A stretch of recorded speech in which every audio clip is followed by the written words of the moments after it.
What's up, Scrub fam? Pat here again with the green cards today for Draft Box 4. Pre-releases are right around the corner for many of you guys. It's going to be this weekend. The set should drop, I think, also this weekend as well. It's not really like a true pre-release kind of thing. It's kind of like you play the draft and then you're able to actually purchase the cards. And if you actually are in the market for looking to purchase cards from Draftbox 4, make sure you check out beardedcollectibles.com. Bearded is our sponsor here at 3XG Productions, as well as Shenron's Lair. Alec Pastrana is going to give you the best prices on all of the product that you need from Draftbox 4. There's a ton of good cards in this set, and even if you're not a fan of Draft, I highly recommend that you pick up many of these cards because they're going to be game changers and constructed going into Nationals. Again, make sure you guys check out Bearded. So, before I go any further, let's look at the grading scale for those of you guys who are new here and haven't seen any of these. The previous two videos, red and blue, I'll link them in the description down below if you guys haven't seen them to make things easier for you. But yeah, we grade cards on a scale of 1 to 10. And I give some examples here on what the best cards are. 1 is the worst. It's basically unplayable in every situation. 10 is unbeatable, nearly impossible to deal with. You just win the game on the spot. And 5 is usually the middle ground, which is a playable card. We usually are trying to shoot for 7 or better in most of the cards that we're going to slot into our decks. So, with all the mumbo jumbo out of the way, let us move right into the cards. Spoiler alert, guys, once again, green seems like it got the shaft of this set. Green has some really lackluster cards overall, I feel like, compared to the other colors. But it does have some hidden gems, and one in particular that's kind of insane, and I still wonder why it was printed. So let's just get into it. First up is Swift Combo Kaioken Son Goku. The permanent that makes it so that you need to have at least 2 10k or less guys in play is, or actually say it shouldn't even be less, it's just 10k. Yeah, is kind of disheartening. The effect to give him plus 5k in critical by taking a life is pretty nice, but it's too niche, and 1 cost 10Ks are usually barely at rate. That's like the 1-drops that we want to be playing are cards that replace themselves. They've, just filter us through our deck quickly, or they have some kind of like take a life effect that does, and are aggressive, such as like intensifying power trunks. This is just a strictly worse version of those kinds of cards. And again, you have to be playing a lot of 10k battle cards to get it to work. Thankfully, green does have a lot of those, but I still am less than enthused about this card, so I'm going to give Goku a 6. I think that you can make it work, and there are enough cards to make it work in this, but it's not anywhere near as impressive as the other cards that do this thing, because at best you're going to do this on turn 2, most likely turn 3, and 10ks are not where I want to be in the 2 to 3 drop slot. Next up is Sun Goten, Deluge of Power. This is the Deluge of Power cycle that like we've seen with the other ones. When you combo with it, if a battle card you control is green is in battle, it gets an additional 5, so it's a 0-10k. These are the kind of cards that are replacing the super combos for the most part in this set. I am not a super big fan because they don't work defensively and they don't work on your leader, and that's a huge bummer. But it is still worth playing because it is a 0-10k combo, so Goten gets a 6. This is kind of like, the tail end of what you want to be slotting into a really good deck. Next up is King Vegeta Saiyan Ruler. I think this might be the worst super rare in the set. Thankfully, most of green's super rares overall are really good. This is kind of just seems to be the outlier. So auto, if your leader is green, which you will be because you're Vegeta when you play this card, choose up to 2 battle cards in your drop area that have cost 2 or less than 10,000 power exactly, negate their skills and play them, and they get plus 15 for the turn, or plus 5 for the turn. So he basically gets you 2 15ks when you play him for 3, which is not the worst thing in the world. But again, there's only a couple 10ks that I actually would want to play, because most of the time on 2 I want to be playing like 15 crits or 20ks or things of that magnitude. So, he does get you a board. He is an army in a can, so there's something to be said about that. And he has once per turn. You can sack one of your battle cards that you have in play, not from your hand. It has to actually be on the board to give it double strike. 19k double strike for 3 is actually pretty good. Not great, but I think for the super rare slot, there are a lot of better things than him. And again, you have to kind of fill your deck with like some mediocre cards to get him to work. And even then, like 19k double strike, your opponent can reasonably block it. So I just feel like he is he requires like just a lot compared to some of the other superheroes. Again, you'd have to have the 10Ks in the drop already when you play him, which means that you've spent 2 cards somehow from your hand by turn 3 to actually get full potential out of this guy. So for that reason, I'm going to give him somewhere between a high 6 to a low 7. His best case scenario, I think, is a 7. I think there are more impactful cards to be playing than him on 3. I would think I'd be much more scared if my opponent dropped a 30k vanilla on turn 3 than just picked up 2 10k dorks and had a 19k on turn 3. Like they don't get me wrong, this does generate quite a number of attacks, and it can, you know, potentially get you 4 damage, but I just think that the setup, the fact that they're really easy to block, and then the fact that you have to fill your deck with a lot of cards that are less than stellar. There's very few, I feel like, 10Ks besides a couple of the, like, you know, the Goku we talked about and a couple niche 2 drops that I'd actually want to fill in my deck for this card. So that's why the low rating. Next up is Trunks the Prankster, 2 cost for a 10K. So this would work with King Vegeta. Activate main once per turn. Burst 3 essentially, then choose up to 1 battle card with an energy cost of 1 and 10,000 power in your drop area and play it. I don't really want to be playing long cost 10Ks, like, for the most part. Like, they are barely playable, unless they have an effect like Goku, and even then, it's not super great. I think this is just one of those cards where I think I would just pass almost every time, unless you were just, like, dead set on playing King Vegeta, like you opened 2 of them. For that reason, I'm going to give Trunks a 3. I just really don't think that there's much of a reason to slot this card at all. Next up, we have Dr. Brief, Father of a Genius. This is probably the best 10k battle card, I think, in the set, at least for green. 2 cost 10k, has activate main once per turn. Pay a green and a 2, so he's an energy sink. Choose one of your opponent's battle cards with energy cost of 4 or less and KO. This card's great. You just don't even swing with it. You just keep paying 3. You know, for an uncommon, this is great reusable removal. If you just drop like something like the Kaba Dual Attacker in play, on 3, and then like from turn 4 onwards, you just use Dr. Brief to just keep the board clear, and just let your like 19k dual attacker or even your 30k vanilla just do the rest. You can very easily overtake somebody and win the game if they just don't have an answer to Dr. Brief. So that's why I think he's, for an uncommon, I think he's pretty good actually. So I'm going to give him an 8. Just reusable removal unlimited is really, really, really powerful. He's really easily answered, and you can't really go into the paint by himself because, you know, 2 cost 10k is a barely playable rate, but this effect is just really powerful. It forces your opponent to go tall, and most people are only going to have somewhere between 2 and 3 cards that actually aren't targetable by Dr. Brief in the long run. Next up is Bulma's Mom, Mother of a Genius. I'm pretty sure her actual name is Panty, is her real name, hence why it's now Bulma's Mom, because they don't want to actually print Panty on a card. I, you know, commend Bandai on that one, because they really are just trying to avoid getting on Walmart's bad side again after the whole Naruto fiasco from like 10 years ago. Anyways, when you play this card, look it up the top 5 cards of your deck, choose it to 1 battle card with energy cost of 1 among them, add it to your hand, and shuffle your deck. So it's really weird. Like, if you hit a critical mass of this card, like if you have like, you somehow just get draft like 5 of these, it's actually not even that bad, because you can play it, look at the top 5, and then get Bulma's Mom again, and then just keep doing it and doing it and doing it over and over and over again, which is pretty sweet. But like, this is encouraging you to have a lot of 1-drops. I would say that this is one of those cards where I'm more often than not like inclined to not want to play this. You need somewhere between 6 and 7 targets for me to really want to consider playing this. But it is a draw one, so like there are worse cards that you could be playing than Bulma's Mom. So I'm gonna give her a 5 because I could see myself at least playing this as a one of, or like somehow just, like I said, happening into like 5 or 6 of these and then just using them as tutorable green energy. So like there's worse things, but you know, it's, for the most part, you probably just would want to be playing a better card.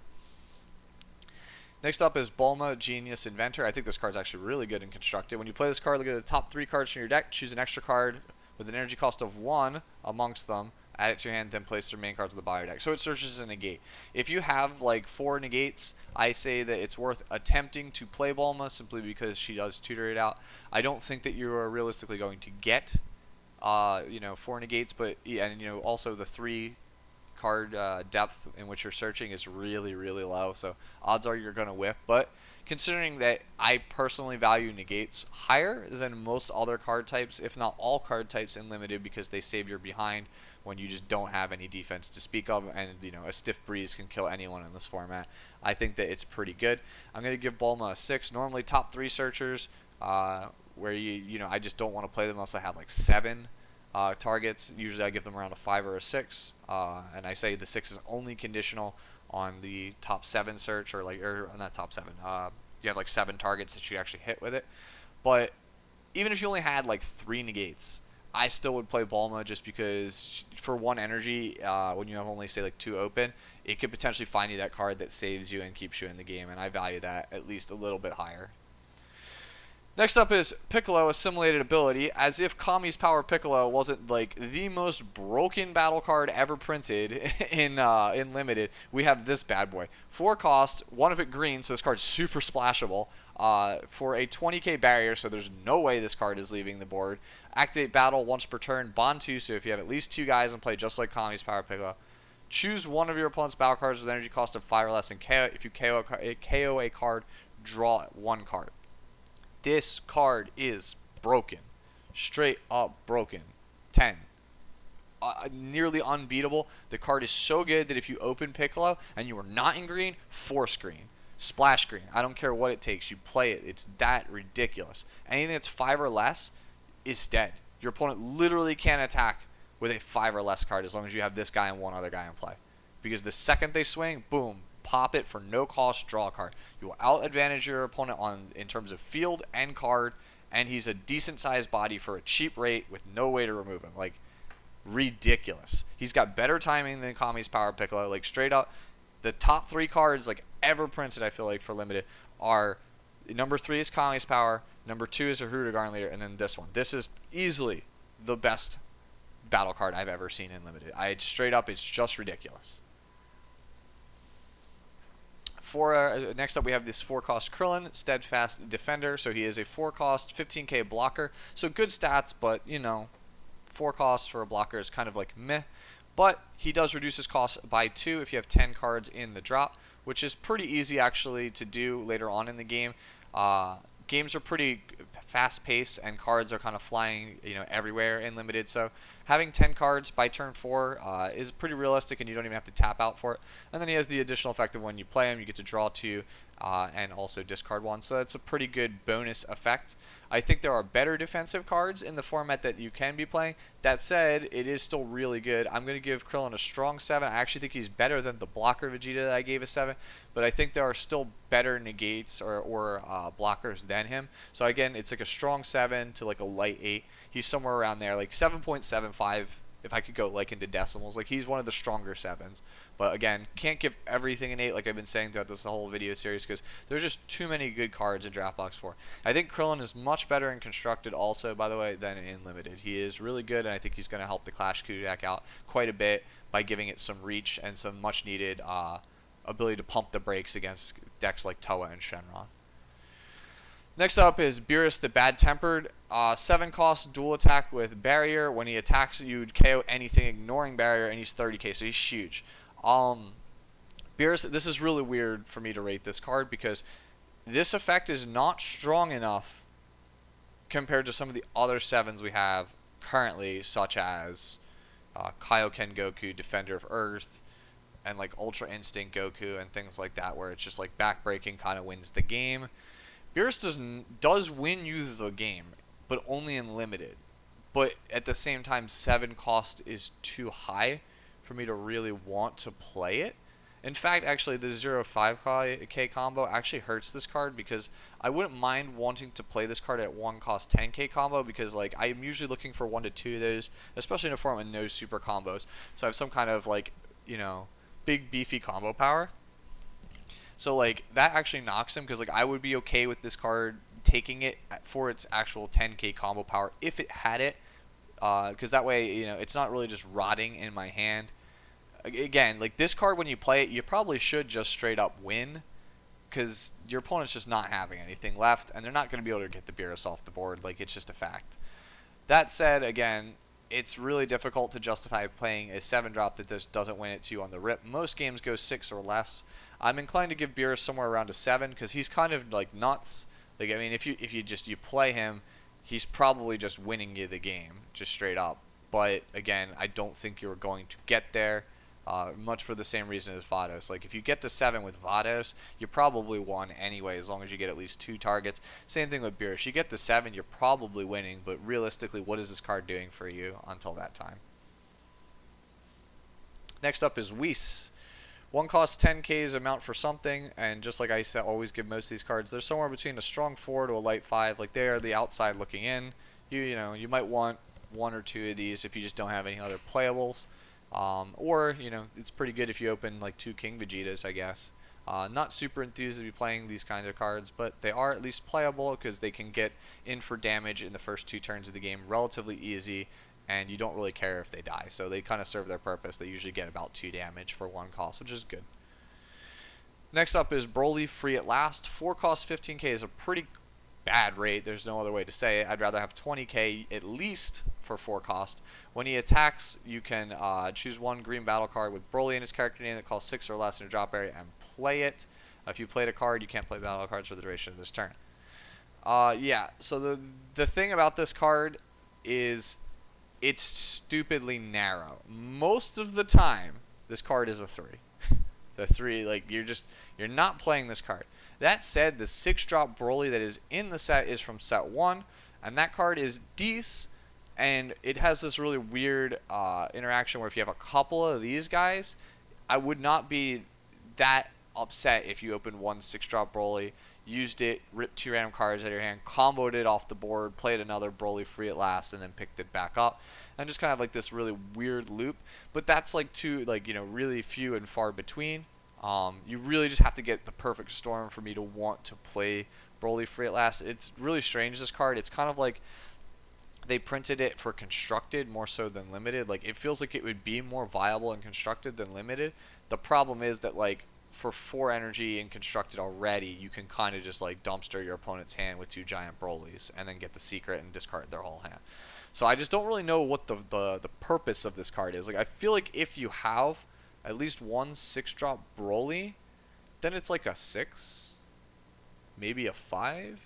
Like, it's not even super great. Like, getting a 30k double striker that discards 2 cards on turn 4 is pretty good, but like, it requires you to, again, open the secret, or not the secret, the super rare Broly, and then you have to find a way to get it in your draw, which you could do by comboing it, but in the first 2 to 3 turns, you want to really be curving 1, 2, 3, because otherwise you'll fall behind. So if you're just playing defensively just to get the 1 big card to rip 2 cards out of their hand, I don't know.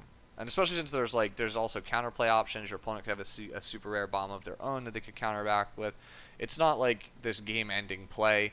It's like it's cool when it happens, but I just don't really want to be playing these kinds of cards. I'd rather just play the 6-drop and not really try and like shove too many of this card in my deck to try and force it to happen. If it happens naturally, that's pretty cool. Again, there is the 1-drop Broly that searches in the actual set, so like that is another thing going for it, but I think I'm more inclined to want to play the 1-drop, just sort of tutor out the 6-drop and just evolve the old-fashioned way, because that is 1 more energy and doesn't require me to play a card that requires a very specific scenario to get payoffs. So again, somewhere between a 3 and a 6, depending on how many of this card and how many of the 6-drop you actually open. Lemo.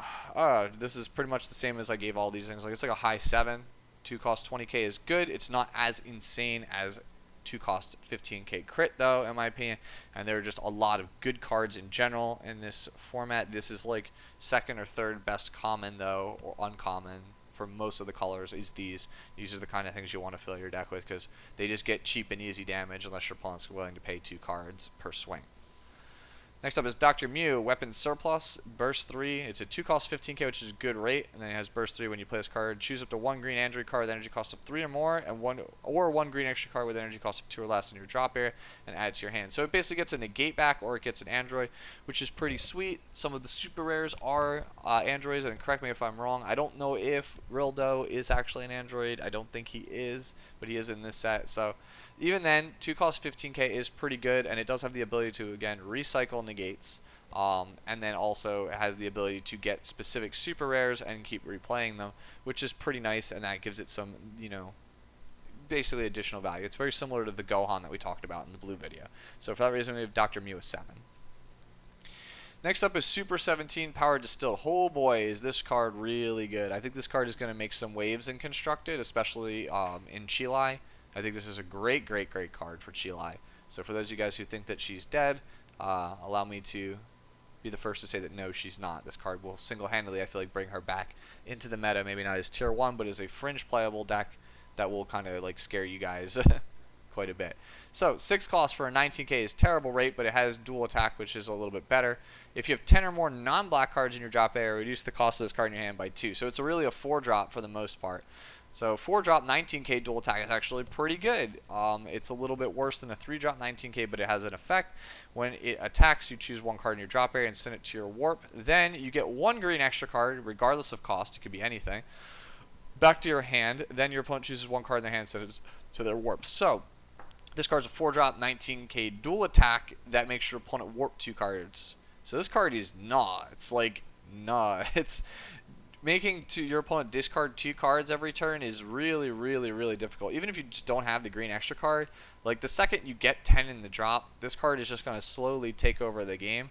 If you can protect it with negates and combo power, and he will single-handedly win you the game and break parity. So I really like Super 17. I think he is one of the better supers in the set, not only for constructed but also for limited. He's just really difficult to deal with. So I'm going to give him a 9. Probably a light 9, not really a strong 9, but a 9 nonetheless. Next up is Super Saiyan Rose Goku Black, a delicate plan. 3 cost 10k is not the best stats, but what makes Goku Black really good is he has Activate Battle, pay 2 colorless, play this card from your hand, then choose one of your opponent's cards that cost 2 or less and KO. So this card is spot removal at instant speed on either player's turn, which is pretty good actually, especially when you consider that most commons and uncommons in the set are 2-drops. You get cards like Dr. Brief, Android 17, Android 18, the 20Ks that we've been talking about. There are quite a number of good targets for Goku Black to pick off for 2, which is really good. This is actually a pretty solid rare. In fact, I actually feel like the biggest knock against this card is that it actually is a rare. If this card was an uncommon, I think it would actually be even better. Because you'd be able to get multiple of these for its next ability, which is Activate Main. For 3, choose 1 green Zamasu card in your hand with energy cost of 5 or more and play it. Then at the start of your opponent's next phase, choose 1 of your green energy and switch it to active. So this card is really good. Even in construct, this card's really good. Overall, this card is just amazing. If you happen to open one of these or 2 of these, and then also the Zamasu gets past you, or you open Zamasu yourself, you're kind of in business because that combo is just ridiculous. I feel like it's a bit of a miss to not reprint Twisted Justice in the set with this card. Because Twisted Justice in the same set would give you an increase of targets and allow this card to be even more playable than it already is. I think Goku Black is a fantastic rare just because of his ability to remove most of the common threats in the set. They are commons. You will see them. They are the bulk of most players' decks. So he gets rid of a lot of things like Dr. Brief, the Android 18s that are drawing cards, again, the criticals, the 20Ks, the things you're commonly afraid of or your opponent's just using to just pressure you all game. This is an answer for them, and that makes him pretty good, even if you don't have the Zamasu. Next up is Fuse Zamasu Deity's Wrath. 5 costs for a 20k Indestructible. Anytime Indestructible is on a card, it's ridiculous. So it has Activate Main, pay 1. If you have 3 or more energy, choose green battle cards in your area with 5k power or more, and a total energy cost of 5 and place in the drop area. So to clarify, what that means is like you could have like 3 guys in play that are green, sack all of them for 1, and as long as their total cost is 5 or more, you can play this card. So you can have like a 3 and a 2. You could have a 1 and a 4 you can pay to get this card. As long as there's some total of guys, you don't have to sack everything. As long as there's some total, you can get this guy for 1. When he attacks, your opponent chooses a card in your hand and places it in their drop area. Kind of nuts, right? Like, if I'm sure you notice a theme with green here. Green super rares are just really over the top, like kind of insane. Like, I don't know how you're supposed to beat Fuse Zamasu Deity's Wrath if your opponent gets it into play on turn, like, say 4. Like, say they go 2-drop, 3-drop, swing with them both on turn 4, sack both of them for Zamasu, play another 3-drop. That's really difficult to deal with. That's really hard to deal with. Yeah, he is just kind of incredible. He will slowly win you the game. He's much easier to resolve actually than even the Super 17. Zamasu somewhere between like a high 9 to a low 10, because I just don't know, like, if you play this card, it doesn't win you the game like outright, but at parity, where you both the players are even, this is the card that will for sure break parity, and there's nothing your opponent can do about this card. Like, it happens. Like, there's what, the Vegeta that gives minus 20k? That's a super rare. Good luck if you're. What are the odds your opponent has that when you drop Zamasu? It's really unlikely, because there's only going to be one in their deck for the most part. So yeah, Zamasu again, really strong 9 or a very light 10. I don't think he's better than Piccolo, but he's probably the second best SR in the set, because again, how do you deal with it? It will just win you the game if the game goes long enough. Next up is Zamasu the Undying, 2 cost for a 5k Indestructible. Indestructible obviously broken, 5k really bad. Activate battle, pay 1, play this card from your hand, then choose up to one of your opponent's battle cards with an energy cost of 1 and KO. As we previously have discussed, there are no 1-drops that I'm actually like that terrified about. This is like a sideboard card at best if they bring it, if they have just like a critical mass of their like the intensifying power Trunkses and things like that. There's just not. Nah, like that's it. That's the only reason I would recommend playing Zamasu, if your opponent just has a ton of good 1-drops.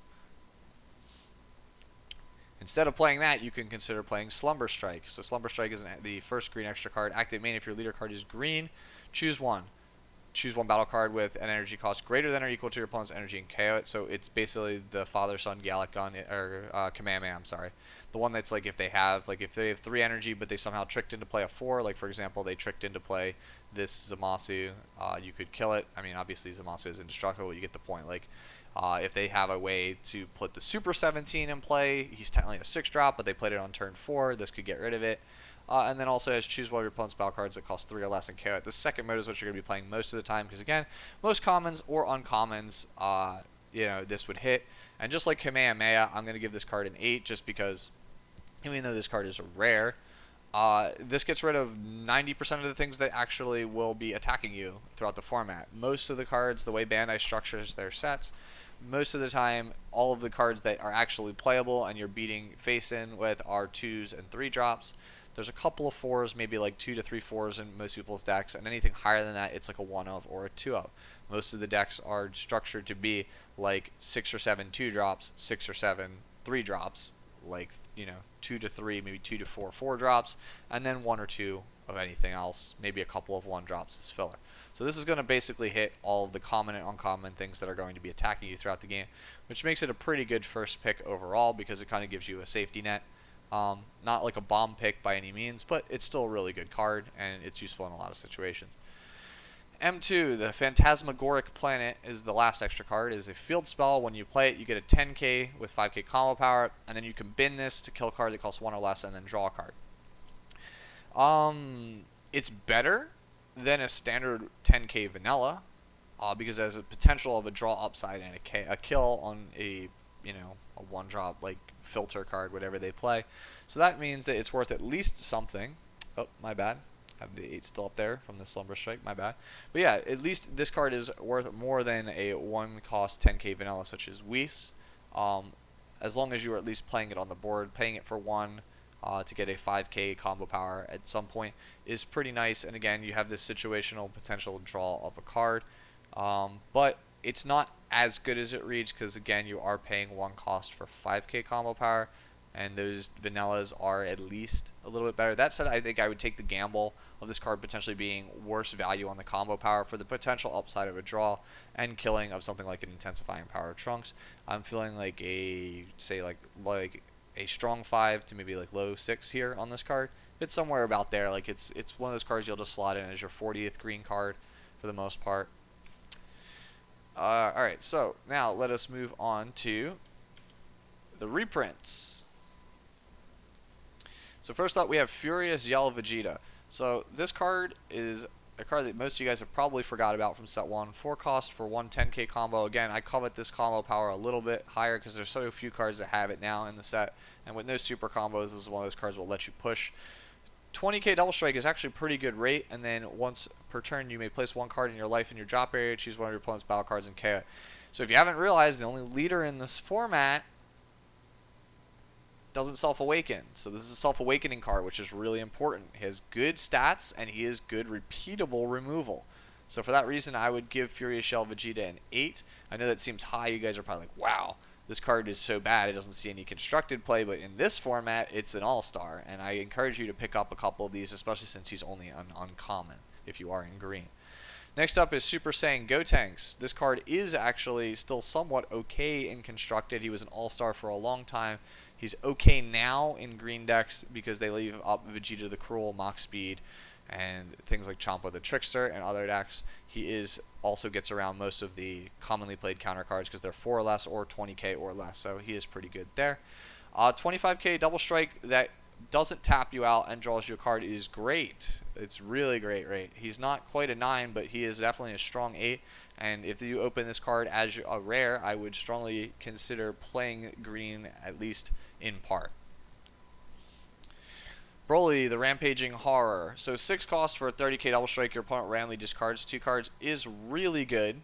That said, it is a 6-drop. It is 4 green, which is really steep. Because it means you probably have to be primarily green to get max value out of this card. There's not really much to say. This is the card that you play, it wins you the game. But, you know, if you're behind, it's not really going to do a ton. And again, it's pretty much the last thing you do to try to win the game. You're tapping out and playing this as kind of like your Hail Mary. 6-drop is, like I said, it's dicey because usually around 5, like, you're going to get maybe 1 to 2 turns out of Gotenks. Either Gotenks is going to win you the game or he's going to win you the game next turn in tandem with another effect. Broly is kind of like the, I'm not dead yet. Okay, well, maybe now I can just jam this and hope it gets there. So I'm going to incline to give Broly a 7 just because, you know, again, 6-drop, the game is pretty much over at that point. I think that cards that are 8 or higher are cards that will consistently have impact throughout an entire tournament. I feel like Broly, the cases where you would actually use him are very few and far between. Nonetheless, he's a really strong card. Next up is Rampaging Lifeform Bio Broly. 5 cost 20k. Double Strike is a pretty rate.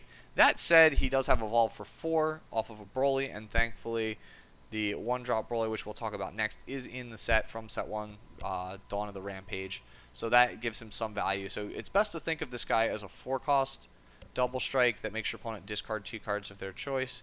And when you look at it in that light, it's a little bit better. I would give Bio Broly a 7. If you do, that's only if you have 2 to 3 Dawn of the Rampage. If you do not have 2 to 3 Dawn of the Rampage, I would just forget this card exists. His value goes sharply down. He's somewhere around a 5, where you would be okay jamming this in if you just don't have better 5-drops or like anything like at the top end of your curve to kind of, you know, finish your opponent off.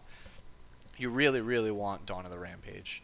So here's Dawn of the Rampage. 1 cost that looks at top 7 for a card is great. You usually want to have somewhere around 5 to 7 targets. 7 would be preferable. A deck that is playing Dawn of the Rampage would ideally have 2 to 3 of this, 2 to 3 Rampaging Lifeforms, 1 of the 4-drop, and 1 of the 6-drop. You really need to be drafting a lot of the Brolys if you really are trying to play Dawn of the Rampage.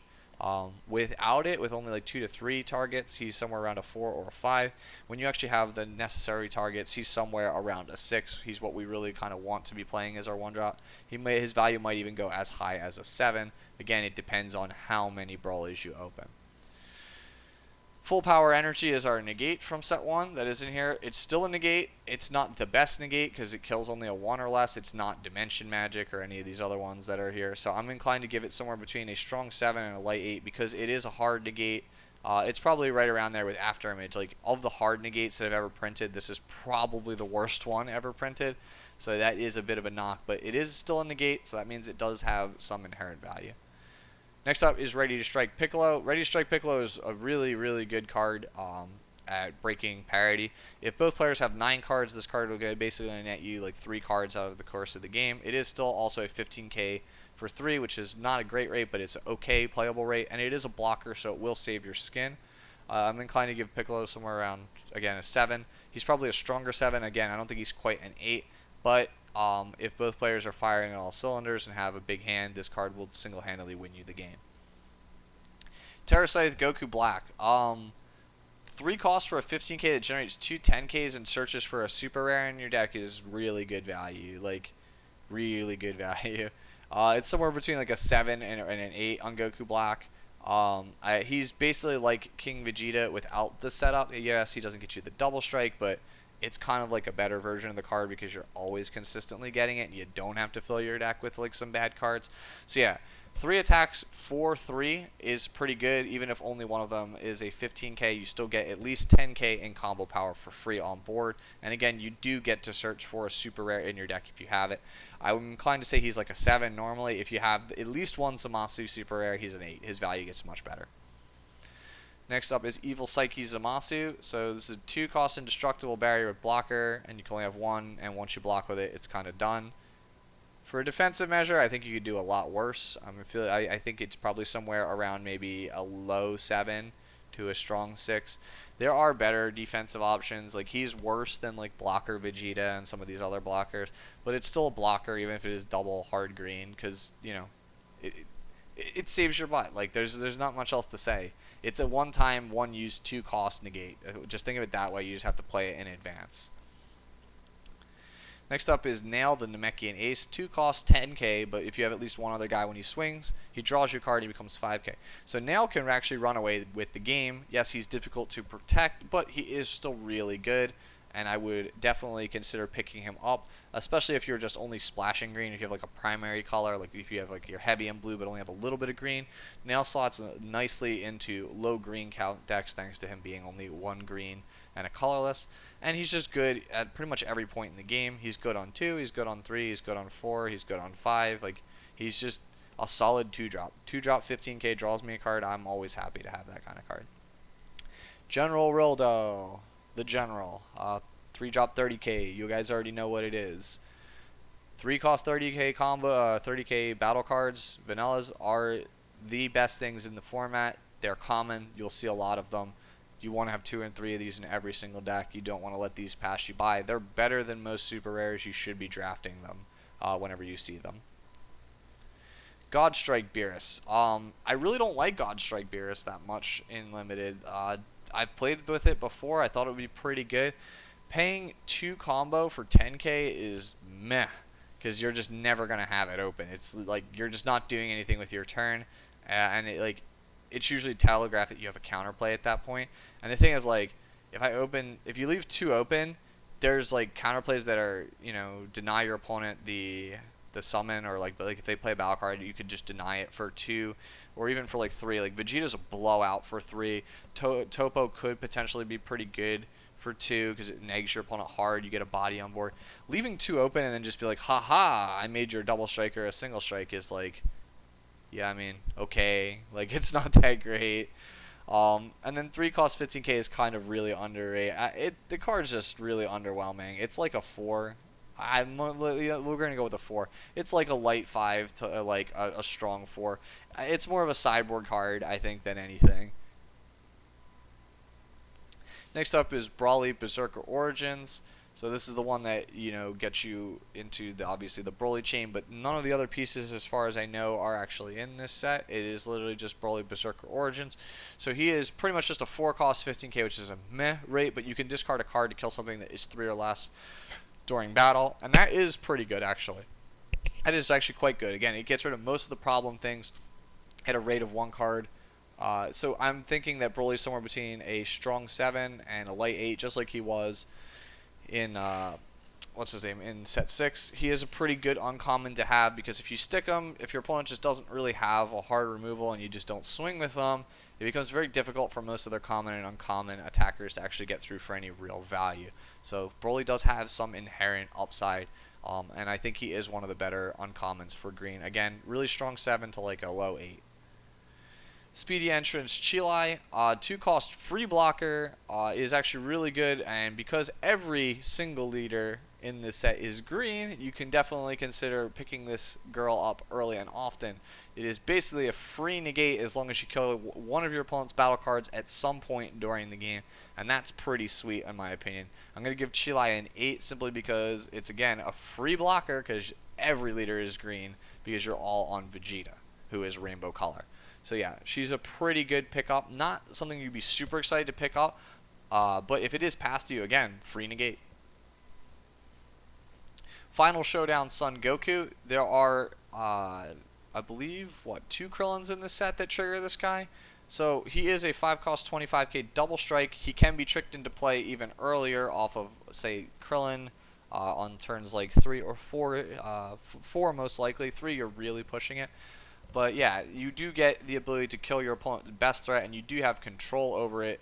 And there isn't really the risk of it getting, your Krillin just getting absolutely annihilated like there's a constructed off of cards like Is That All You Got?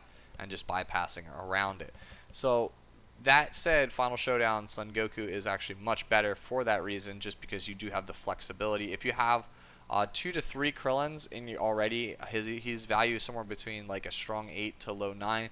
Even if you don't have that, if you just hardcast this for 5, it does kill your opponent's bomb. It is a 25k double strike, so it will get through for some pretty beefy damage. It's pretty hard to block later on at this point in the game, and he can kind of just wrap the game up for you really nicely. If you just play Krillin on 4, it gets killed, that you drop this guy, kill their best guy, and then you follow it up with something like Super Saiyan Gotenks, you pretty much have won that game. Your opponent is not coming back from this. Also, 1-cost 10k combo is nice to have. So overall, like I said, really strong 8 on Goku for most of the time. If you have a critical mass of Krillins already amassed, then his value goes up to a 9, and I would consider picking him over something else. I would even take him over a 30k 3-drop vanilla if I had somewhere around 3 or 4 Krillins. Next up is Fledgling Duo Crillon, which is our final card we'll be talking about. 4-cost, 15k blocker is rate, but he does KO a battle card, which is really good when he comes into play with no restrictions. So in that sense, he is a defender that gets anything off the board. He sets up for Goku really nicely. I am inclined to give him somewhere between a 7 and an 8. I'm leaning towards a strong 7 just because 4-cost, 15k, rate. But again, blocker does protect you, and it does kill anything, which is pretty good. So yeah, like I said, either really strong 7 or like a low 8. I think that he is a pretty good card and one of the better uncommons for green, especially. Green is like very boom bust. I'm sure you've noticed there aren't too many like great cards in it. There are a lot of low rating cards overall in this color compared to red and blue, but it does also have the highest highs, and it's thanks to cards like, you know, Final Showdown Son Goku with its synergies with Krillin, Zamasu being able to take over a game, and 17 being able to just take over your opponent's hand and just, you know, just knocking them out of the game entirely. And then also obviously Piccolo, who's just, you just windmill slam him if you just open him. He's just too ridiculous, and I just don't know how, if your opponent drops one on board, how you're ever supposed to lose. So there you go, guys. That is the green cards. Check out the yellow cards next time. Hopefully, again, you guys really enjoyed this. Please consider leaving a like, commenting, and subscribing if you guys are not already subscribers of 3XG. We really appreciate it, guys. Until next time. Bye-bye-bye-bye.